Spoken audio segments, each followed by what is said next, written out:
Hi, meet Genius Daddy. Hi, my name is Daddy. The guy who left legacy in different levels of study, and today he will be sharing one of the most and best tips for Form 6 students for this short time which has remained. Welcome so much, Engineer Daddy. Thank you very much. I'm very humbled to be here in Ramosa TV today, another time. And as Ramosa said, today I will be sharing some experiences on how to perform very wonderful in this Form 6 national exam. Sawa. Naam bwana Daddy, kwa kipindi hiki ambacho tunakuwa tuna muda ambao ni kidogo na watu shule zimefunguliwa na nini, ni vitu gani au ni ushauri gani, tekniki gani watu wazingatie kwa muda huu ili kuweza kumanage masuala ya masomo kwa muda huu kidogo ili waweze kupata ufaulu mzuri? Nashukuru sana na nimefurahi sana kushare experience yangu ndogo katika swala zima la ufaulu wa Form 6. Sasa mimi katika swala zima la ufaulu wa Form 6 mimi nilikuwa nimechukua mchepuo wa science PCM. Kwa hiyo my experience will be much based on science, okay students, lakini vile vile hata wanafunzi wa arts wanaweza wakachukua baadhi ya principles au strategies ambazo nitazielezea. Sasa katika wanafunzi mimi ningeweza kusema kwamba katika wanafunzi kama tunavyojua kuna wanafunzi wanaotaka kufaulu tu, okay? Just they want to pass, okay? Ili waweze kuingia university. Alafu vile kuna wanafunzi ambao wanataka ufaulu wa kati, nikiwa namaanisha wanataka division 2, division 1 hapo, na vile vile kuna wanafunzi ambao sasa wanataka kupigania UTO, kupata division 1 za 3, 1 za 4, 1 za 5, angalau hata kitaifa waweze kujulikana. Sasa hii strategies au hatua za kuchukua zinategemea na mwanafunzi anataka nini kwa kweli. Sawa Kwa hiyo nikianza na wanafunzi ambao wanataka tu kufaulu katika huu muda mchache sana, mimi ningewaomba sana kwa saizi, yani kwanza inabidi wajue, yani wa focus kwenye topic ambazo wanaziweza. Yani kusema kwamba huu muda wa kujifunza mambo mapya, yani huu muda ushaisha. Sawa Kwa hiyo hapa zaidi wakomae na nini na vitu ambavyo wanavifahamu. Kwa hiyo zile topic ambazo wamejifunza, especially wakomae na topic za Form 5 kwa sababu ndio watakuwa wamezielewa vizuri. Kwa hiyo wafanye revision ya kutosha katika huu muda mchache kwa zile topic ambazo wanazifahamu zaidi. Alafu baada ya hapo kufanya revision katika wiki chache baada ya kufungua shule tarehe 1, waanze kucheza na review. Sasa tunajua zile review labda waanze kusolve sasa papers zote zile hivi, kwa sababu mimi nafahamu NECTA it's all about revision. Yani maswali wanayatrick tu kidogo, kwa hiyo waanze kusolve, na ningewasuggestia waanze kusolve kuanzia miaka ya mwisho, okay, 2019 wanarudi nyuma, okay. Alafu vile vile kwa wanafunzi wasisahau practical. Wanahitaji marks kadhaa kutoka kwenye practical. Tunajua practical ni muhimu. Kwa hiyo katika marks 50 za practical kwa hao wanafunzi ambao wanataka tu wafaulu, wao angalau wapate si chini ya 30 kati ya 50, ili kidogo grade zao, kwa sababu practical ukipata kuanzia 30 na kuendelea kwa hao wanafunzi ambao wanataka ufaulu, basi huwezi kukosa C au D, okay? Alafu nikienda kwenye kategori ya pili, wanafunzi ambao wanataka ufaulu wa kati, division 1 na division 2, okay? Sasa hawa zaidi pia ningeweza kushauri kwa wanafunzi bila kujali kategori. Katika kipindi hichi vile vile discussion ni muhimu. Yaani kwamba ni kipindi ambacho, yani tuseme usiende shule kutaka kusoma vitu vipya vitakuchanganya tu. Yani saa hizi kwamba discussion, mkutane na wanafunzi wengine, mfanye discussion hapa na pale. Kwa hiyo hasa hawa wanafunzi wanaotaka ufaulu wa kati, ningewashauri kwa kiasi kikubwa wa focus sana kwenye masuala ya discussion. Na discussion muda mwingi inasaidia sana, kwamba kuna vitu vingine unavisoma wewe unakuta huvielewi. Kwa hiyo mnapodiscuss ni mwanzo wa kujua wapi wewe uko wiki, wapi ukuelewa, ulikuwa umekalili na wapi hivyo. Asante sana. Kwa hiyo wakajitahidi sana kuweza angalau kwa siku masaa 2 au zile jioni. Najua saa hizi tunajua wengi kipindi hiki waga tunakuwa moodless. Yaani mtu kwanza umechoka, na tukizingatia na hii hali ya corona, sawa Kwa hiyo wanafunzi watakuwa yani kidogo wako very bored.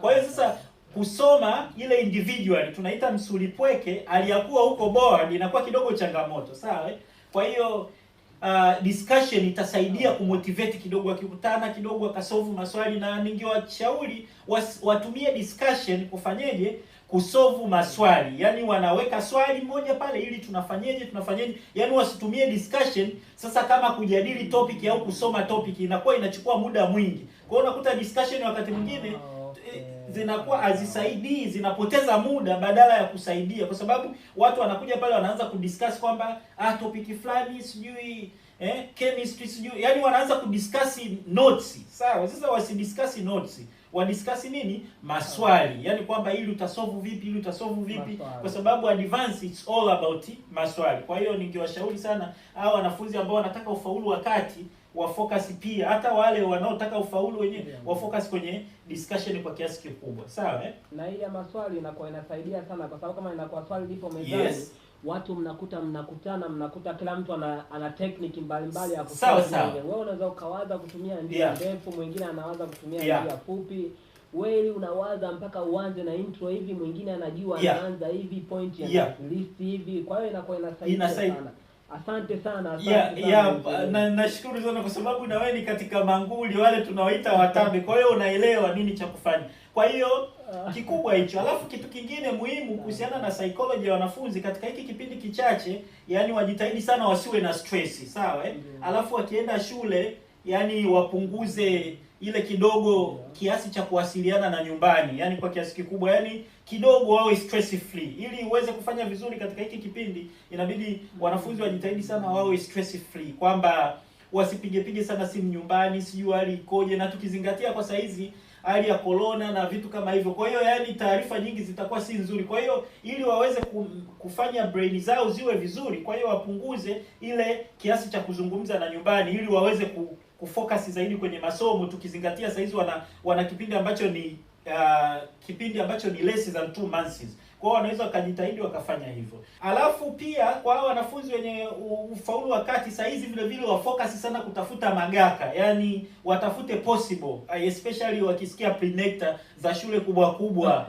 Umeona prenecta za shule kubwa kama Feza Boys, Marian, Kanosa, sijui Mzumbe, Kibaa, zile pre-nation, kwa sababu zile shule zina walimu wengi ambao wanakuwa kidogo wana uzoefu kwenye NECTA. Kwa hiyo wanajua kucheza na maswali. Mwaka jana lilitoka swali fulani, kwa hiyo walimu wanakuwa wana predict kidogo hivi. Kwa hiyo wajaribu pia wajitahidi wakiweza kupata yale magaka, alafu washirikiane. Yani saizi ni muda wa kuchomoka wote, wasiwe ile uchoyo na vitu kama hivyo. Saizi bwana unapigania kujiokoa wewe kama wewe, ili wote muende chuo kikuu. Kwa hiyo kwamba ikitoka gaka moja sawa, yani mnaweza katoa kopi, kila mmoja akawa nalo akafanya nini, yani hamhitaji papers 100 kwenye swali. Huyu anaweza akachukua gaka la Mzumbe, huyu wakawekeana zile appointment, mimi na nitaleta paper ya chemistry from Mzumbe, huyu mwingine mimi na mshikaji wangu from Kibaa. Kwa hiyo alafu wanatoa kopi, kwa washirikiane, ila wabezi zaidi kwenye kusolve maswali na si kusoma notes. Muda wa kusoma notes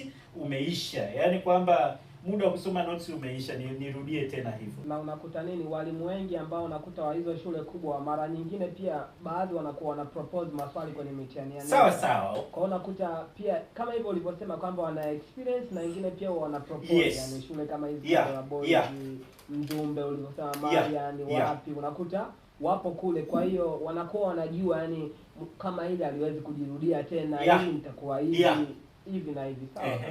Alafu vile vile kama kuna mwalimu mwenye experience, yani saizi wacheze na walimu sana, sawa Unajua nini, kwamba si mwalimu lazima akutajie majibu ya mtihani, lakini hao walimu tunaosema wenye uzoefu mkubwa vile vile wanaendaga kusahisha NECTA, wanaendaga kufanya nini. Kwa hiyo wanafahamu yani marking scheme huwa zinawekwa vipi, Kwa hiyo mimi niseme tu wakati ni wakati wa kujiseti zaidi, kwamba nilikuwa nakosea wapi, nilikuwa nafanya nini, nijibu vipi mitihani, nifanye nini. Kwa hiyo cheza sana na walimu, sio kutaka wakupe notes, yani jinsi gani ujue namna ya kusolve maswali kwa haraka, ujue jinsi gani ya kusolve maswali ambavyo kama marking scheme za NECTA zinakuwepo. Kwa hiyo ningeomba sana zile wale wanafunzi ambao wako kwenye shule ambazo zina bahati ya walimu ambao wana experience, wawatumie wale walimu vizuri ili kuweza kufahamu hivi. Kwa namna hiyo hao wanafunzi wana kiasi kikubwa cha kupata ufaulu wakati wa division 1 na division 2 nyingi. Kwa hiyo wajitahidi sana. Vile vile ndio hivyo, past paper kwa sana, sawa